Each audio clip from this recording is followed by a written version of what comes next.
can you run me through the priorities and what order we would focus on the things you've covered off on? Well, it's like the scrum. So you need to, what I think needs to be sorted out first is your setup. So that if you get your setup right, that increases your chances to win the hit. So you win the hit, you go a long way to winning the scrum, both on opposition ball and your ball. So making sure everyone finds their ideal gap, and everyone's got their ideal foot position, ideal binding and all that. Everyone's set, ready, which maximises your chances of winning the hit. So you're in the most comfortable position, what Mike did, on the balls of your feet, bang, so you win the hit. Then, it's once you hit, we didn't talk about it much, but then sinking at your knees.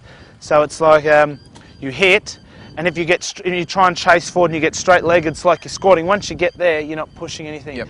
So you need to be knees at 90 degrees, ready to then put weight forward. But what you try and do is you sink at the knees. If everyone sinks at the knees, it pushes, the weight goes down, and then you force and through. Yeah, yep. Exactly. So everyone does that at the same time. Everyone sinks at the knees, puts all the weight forward. The opposition will then step back, and then you chase and sink again. And once you master those two things, so you set up, which will hopefully win the hit and get you into your best pushing position, then the sink, and then after that, then you start worrying about angles and binds and whatnot, trying to disrupt opposition ball. But if you can nail that, the setup, the sink, then the last, I think, sort of the cherry on the cake is then the angles. Yep.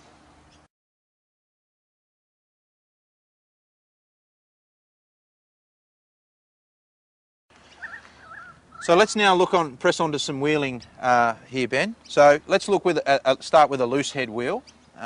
When and why would we look at it? When, why, and how would we look at a loose head wheel? Well, if it's this side's ball and they've got their back line out that way, if they can get the loose head side up, it'll allow their 7 to hopefully get it past where the ball went in and allow him to shoot off, put pressure on the 10, or even better if they push him into the sideline, allow him to come around and tackle the halfback. Right.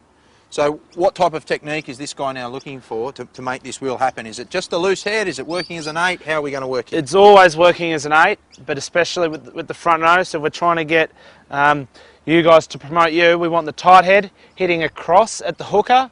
We're trying to make it a 3-on-2. So if you're hitting at the hooker, you're coming at the tight head, and you're trying to go at this shoulder and go around. So you're trying to make it become a 3-on-2, which then swings it around that way.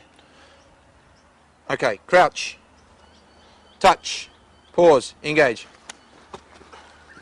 Yeah. Break. Yeah.